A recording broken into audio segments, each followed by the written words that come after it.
Hello guys, welcome to our channel. আমি নিহার। চলুন শুরু করা যাক। পোকো অনেকদিন পর পোকো নিয়ে এলো তাদের নতুন ফোন পোকো M2 Pro। না, পোকো M1 বা পোকো M2 কোনো ফোনই তারা লঞ্চ করেনি কোনো দিন। একেবারে জাম্প করে তারা নিয়ে এসেছে Poco M2 Pro।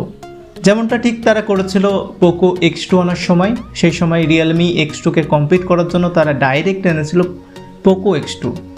Poco X1 কোনোদিনই আনেনি তারা। পোকোর নিজেকে ইন্ডিপেন্ডেন্ট ব্র্যান্ড হিসেবে দাবি করলেও তারা তলে তলে শাওমির সাথে যোগসূত্র রেখেই চলেছে। এই যে পোকো M2 Pro লঞ্চ হলো, এটা আসলে রেডমি নোট 9 Pro যেটা গ্লোবালি লঞ্চ হয়েছে সেটাকেই ইন্ডিয়াতে রিভ্যাম্প করে পোকো M2 Pro নামে লঞ্চ করা হলো। শাওমি এবং পোকোর মধ্যে ভিতরে যোগ থাকলেও শাওমির একটি দারুণ ফিচার কিন্তু আমরা পোকোর ফোনে পাই না।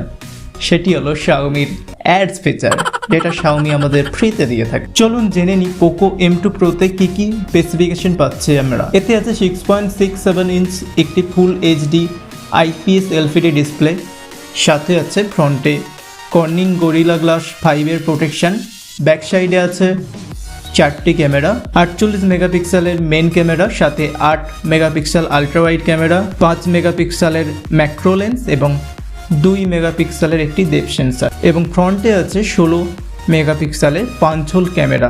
ফোনটিতে প্রসেসর আছে কোয়ালকমের স্ন্যাপড্রাগন 720G এবং ব্যাটারি আছে 5000 mAh, যেটি অনায়াসে 2 দিন পর্যন্ত ব্যাটারি ব্যাকআপ দিয়ে দেবে। ফোনটি অ্যান্ড্রয়েড 10-এর উপর চলছে আউট অফ দ্য বক্স, এবং সাথে MIUI 11 আছে, এবং বক্সে থাকছে 33 ওয়াটের একটি ফাস্ট চার্জার। এছাড়াও ফিঙ্গারপ্রিন্ট থাকছে সাইডে, অর্থাৎ পাওয়ার বাটনের উপর।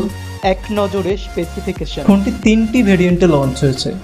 এর 464GB ভেরিয়েন্টের দাম 13,999 টাকা, 664GB ভেরিয়েন্টের দাম 14,999 টাকা এবং 6128GB ভেরিয়েন্টের দাম 16,999 টাকা। এক কথায় পোকো M2 Pro এবং রেডমি নোট 9 Pro যেটা লঞ্চ হয়েছে তার মধ্যে শুধু 2টি পার্থক্য। পোকো M2 Proতে পাওয়া যায় 33 ওয়াটের চার্জার ইন দ্য বক্স, আর রেডমি নোট 9 Proতে পাওয়া যাচ্ছে 18 ওয়াটের চার্জার ইন দ্য বক্স।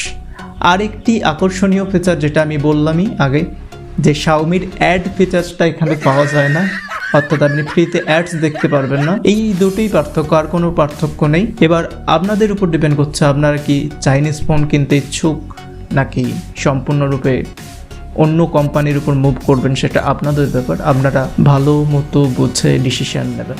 আবার দেখা হবে অন্য কোনো দিন অন্য কোনো টপিক নিয়ে। ততক্ষণ পর্যন্ত বাই।